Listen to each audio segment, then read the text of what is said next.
In our series of pre-election segments, we turn to the race for City Council in District 7, the seat being vacated by Acting Mayor Kim Janey. The district covers mostly Roxbury, along with parts of the Fenway and the South End. Our guest is one of the candidates in the preliminary vote on September 14th. He's a community activist and the owner of a floral design business. We'd like to welcome Joao DePina. Thank you very much for being with us. Yeah. Thank you for having me, Chris. Joe, I want to talk about your background for people who don't know you yet, maybe. For a long time, you've been a community activist, and you seem to have been very much shaped by being a survivor of violence. Can you tell us about that? Yes. Well, like I started with the work, doing this anti-violent work and being an activist in our community when a young boy was shot and killed in his own home by the name of Malik Andrade Percival. That propelled me to start working on our community and the violence that was going on and still going on in our community. And then years later, after doing all that work, my own brother was killed, Michael DePina, in street violence. And we still have no answer for his death and no justice. So ever since, I just been out here just helping families that are survivors of homicide and trauma to provide them with essential resources that they are not aware of most of the time and guide them through the process. And as a florist, as you said, I'm a small business and I run a florist design business out of my home. I provide a lot of these families with flowers for the funerals at a cheaper cost than normal. I donate a lot to them. And, I'm very active in the community because I just want change in District 7, in District 4, District 3. There's just, those districts are just rattled with gun violence. Joao, trauma is something that people I just want to continue. I want to ask you about change, and I think especially with respect to response to trauma. Do people need some more help than they're getting currently from the city?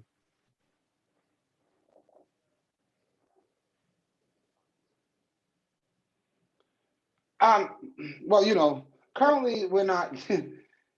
The trauma services that the city is providing is very spotty, and it doesn't really. They don't reach the masses that they need to reach at this point. And their services is not exactly what these people need. And accessibility to these programs is not great all the time. And as a survivor of homicide, I know also well that we don't get the treatment we need, we don't get the resources. And certainly when you have a situation where your loved one's murderer is out on the streets, it makes it even harder. And so I feel that the trauma service needs to be improved big time, like tomorrow. It's just like the mental health and education in our community needs to be changed like today. I want to ask you about. I feel. I want to ask you about the cycle About what? I want to ask you about the cycle of violence and retaliation, because you have said recently that you're against defunding the police, but would you like to see them do more about breaking the cycle of violence in some way? Yeah, look, Chris, I don't hold the police department accountable for every action and all the violence that happens in our community. There's only so much that the police department can do. But we as citizens, we also need to do our part in helping curb this gun violence between our community members, our parents, our clergy, all these people. We really need to figure out how to work on both ends. And Chris, I would tell you, I do favor the police. I do understand how the department works. Now, do I tell you that the Boston police are savages or they are out here causing the issues. I don't believe Boston, we have a big problem as the rest of the country. And I believe Boston police do need to reform a lot of their departments. I believe we need new leadership, and leadership not looking like someone from our own community or our own state, a leadership outside to overturn everything that's been going on.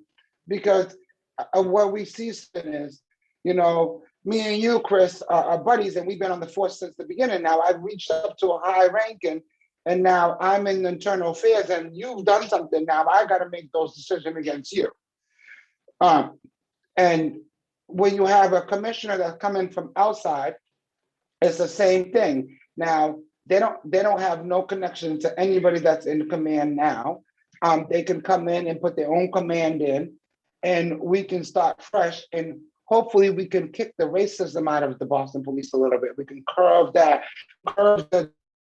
fact that the police are not really policing our community. They sit in the station and wait for a call. I want them to be driving around. I want them to know people in the community. So I'm not for, like I said, I'm not for defunding. I'm more for let's work to make a better department. Let's change some of these departments, like the bike unit and the internal affairs is two big departments that I want to change personally, because the bike unit needs to I think it's just obsolete. It's just like the auto theft unit. We can send that down to a couple people. What other departments? The gang unit. We need to look at how that's being run. We need to do racial profile training. So there's so many different things that we need to do at our own department to make it a lot better. But overall, Chris, I think the Boston police is pretty much strapped at this point. They're understaffed. They're pushed to work overtime. They don't have no real mental health services for all the trauma that they see on a daily basis. Rather than asking them to have a day off, they make them work 16-hour days and then come in the next day to do another 8 hours. So they're really exhausted. So I really want to figure out how we can get more police on the force, especially Black and brown officers from our own community, because our Black and brown folks have been deterred into joining anything to do with law enforcement. So I think we need to build that relationship as well, so we can allow us to get more of our people in there to represent our community, and we don't have people that's coming from little towns around Massachusetts to become a Boston police officer. And I also want to educate our Black and brown men and women on the benefits of being a police officer and how it can build a career path and build wealth for your generation and for generations to come. So there's a lot of things that I want to do with the police department, Chris. I want to ask you about the police department. I want to ask you about housing, Joao, because what was that?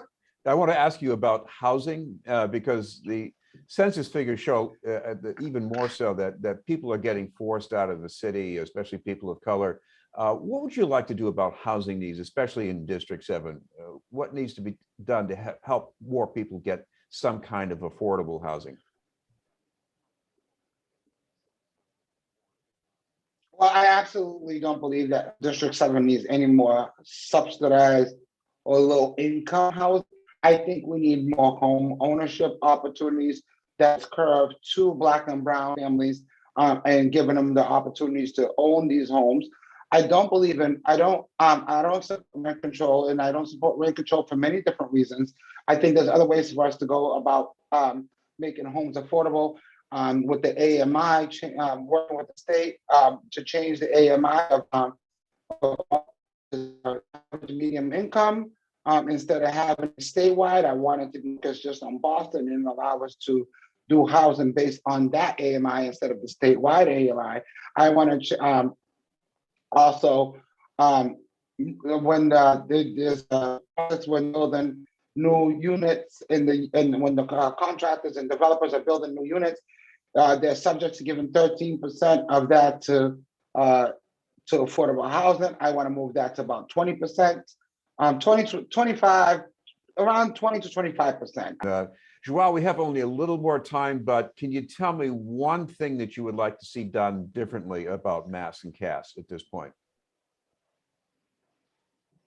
The one thing I would like to see is the bridge to be built so we can get these people treatment over on Long Island. Either we fix the bridge or we get a alternate transportation like ferry service or something to get these people services.